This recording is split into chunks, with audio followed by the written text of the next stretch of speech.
மக்களுக்கு மத்தியில மனிதநேயம் குறைஞ்சிக்கிட்டே வருது அப்படிங்கிறதுக்கு இந்த வீடியோ ஒரு எக்ஸாம்பிள். என்ன நடந்துச்சு அப்படின்னா, இது கோயம்புத்தூர் உக்கடம் பேருந்து நிலையத்துல 2 வயசானவங்களை ஆட்டோக்காரங்க தாக்கியிருக்காங்க.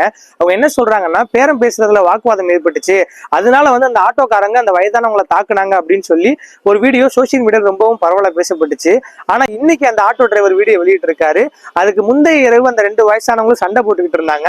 அவங்கள நாங்க அமுச்சு விட்டோம். அதனால காலையிலேயே அவங்க சண்டை போட்டாங்க, அதை தடுத்தோம். அவங்க எங்களை அடிக்க வந்தாங்க, அதனால நான் அவங்கள தாக்குனேன் அப்படின்னு சொல்லி அந்த ஆட்டோ டிரைவர் சொல்லியிருக்காரு. அந்த ஆட்டோ பேரம் பேசுறதுல வாக்குவாதம் ஏற்பட்டு இருந்தாலும், அல்ல அவங்களுக்கு மத்தியில சண்டை போட்டு இவங்க தடுத்து இருந்தாலும், அந்த ஆட்டோ கார் அவங்களை அடிச்சது ரொம்ப தப்பு. ஏன்னா வயசானவங்க அவங்கள கை வச்சிருக்க கூடாது. அப்படி இருந்து சுத்தி இருக்க மக்கள் கூட வேடிக்கை தான் பார்த்துட்டு இருக்காங்க. ஏன்னா கோயம்புத்தூர் உக்கடம் பேருந்து நிலையம் அப்படிங்கிறது மக்கள் அதிகமாக நடமாடக்கூடிய ஒரு பகுதி. அந்த இடத்துல யாராவது ஆட்டோக்காரங்களை தடுத்து இருந்திருக்கலாம். இந்த மாதிரி ஒரு சில ஆட்டோக்காரங்க செய்யற செயல்னால பல நல்ல ஆட்டோக்காரங்களுக்கு பெயர் கெட்டு போகுது.